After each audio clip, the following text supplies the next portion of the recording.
So I've been sitting on this blog post. I've been trying to write. Gotten writer's block. It's been a busy week coming back from vacation, and I will get this blog post written. But as I sit here trying to think through it and get my thoughts out on paper, I want to do a quick video so I don't let too much time go by and I can swing back with the blog post a little bit later on.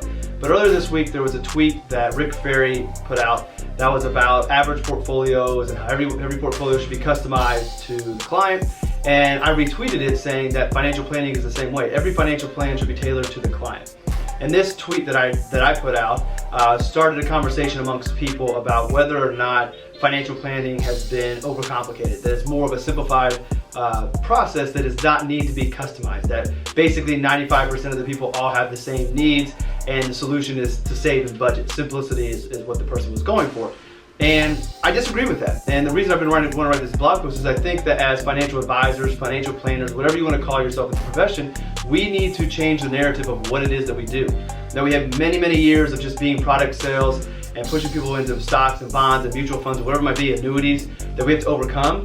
But most of the advisors that are doing good work for their clients, and I know good is a relative term, but that are doing right by their clients and helping them and forging meaningful relationships are doing financial planning that is tailored to their needs. And I think that every financial plan should be tailored. So yes, there will be similar goals that we will see overlap amongst everybody. Everybody wants to retire. If they have kids, there's some type of goal for college. Maybe it's not to fully fund it, but we want to help our kids out. There's going to be those goals that everybody has, but when those goals take place, how they get there, the priority of them, those are going to vary. And then on top of that, I think a financial plan should be helping our clients live the life they want as we progress towards those. So Jeremy Walter had a great post that I'll share in the show notes on the blog about balancing today with tomorrow. I think he called it Today versus Tomorrow Land. And yes, it's great to plan for retirement and those far off goals, but don't sacrifice everything today to do that if you're in a position to be able to find that balance.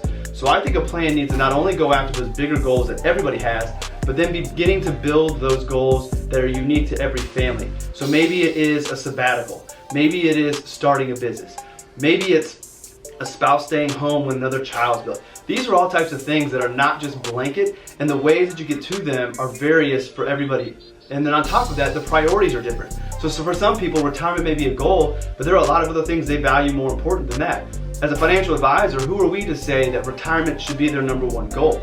Yes, that's the most beneficial for us as advisors in the way that we get compensated, but is that the best for the client? No, we have to sit down with them, talk to them, help them figure out what their wants are, what their desires are, and craft that plan to help them live the life that they want. And what I'm describing, if you've listened to any of my podcasts, you might have heard a talk about life planning with Scott Frank or George Kinder. That's what I'm describing. I may not do life planning per se.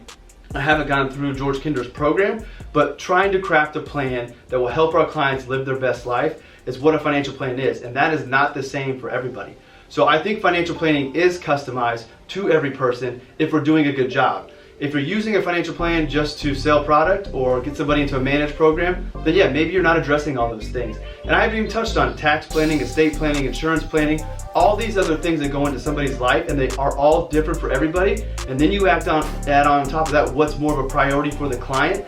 Everybody has different views and different wants. So yes, the overlapping goals are probably going to be the same for a lot, but then when you get dialed down to that individual, they're going to vary as far as the details, when, how much, and that's where the plan becomes customized. So I don't think that you can create a blanket statement saying financial planning is oversimplified and really the answer to everything is save and budget. Oh, and don't forget about emotions. On top of all of this, we create this great plan and it looks like it's going to get us where we go. Life throws curveballs at us. We are emotional people. You have to balance all that as well. And plans are going to change, goals are going to change. So financial planning, I believe, should be customized to the client. We might use the same software for everybody, but the inputs are going to be different, the goals are going to be different, and the outcomes are going to be different, and the recommendations are going to therefore be different. So financial planning, we need to do a better job of telling people how we're helping clients, sharing with everybody how the work that we do is individualized. It's not a blanket for all of our clients. If you go through that tweet, I'll try to find it so you can link to it. You can see an example of a bunch of different things that advisors chimed in with how they help their clients over the years that are very unique in the outcome that they've had. Simple as Social Security optimization. What is the most optimized way to get your best bang for your buck out of Social Security? Great, you've got that number, you know how to maximize it, but it's not that simple. Does that scenario play into the plan? So while we know the most that we can get from Social Security under certain assumptions, does that work for the plan? And the most that we might get, the most optimized strategy, may not be the best for the client. So we come back to the individual plan and the individual needs of the client, of the plan for the client. So this is why it's all individualized. And the last thing I want to say in this rant is I do think that everybody needs a financial advisor. That was a comment that came up. However, does everybody need a financial advisor under the 1% model? Does everybody need a full-time financial advisor? No. But that's why the cool thing that's going on in our profession that gets me excited about everything is the different models that are coming along. You've got hourly planning, you've got subscription planning, you've got flat fee, you've got AUM.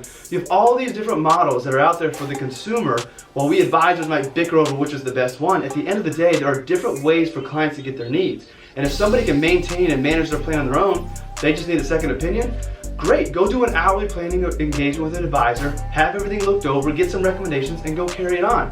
But there's a large segment of the population that doesn't have the desire, doesn't have the expertise, doesn't have the time. So that's where the subscription models and the AUM models and all the other models come into play to help people. So yes, everybody needs a financial advisor, but no, not everybody needs me as their financial advisor. Maybe they need the hourly thing. Maybe they need the consulting. So there's different ways to get it done. I think the need for everybody to have a second opinion, a second look at their financial plan makes sense. And for some people that's full-time and some people it's not. So yes, everybody needs a financial advisor, but not all the time potentially. There are plenty of people who can do it on their own. They just need a little bit of guidance, a little bit of second opinion, and they're good to go. So financial planning is not one size fits all. That's going to be the blog I'm going to write with some more concrete examples with some numbers so you can see the analytics behind it. But there are a lot of ways that we help our clients that are beyond just doing a systemized plan for everybody, individualizing it, helping them reach their goals, and helping them create the life that they want to live so they have the greatest satisfaction over the long term. And that is not the same for everybody. So I'll see you on the next video. Have a good one.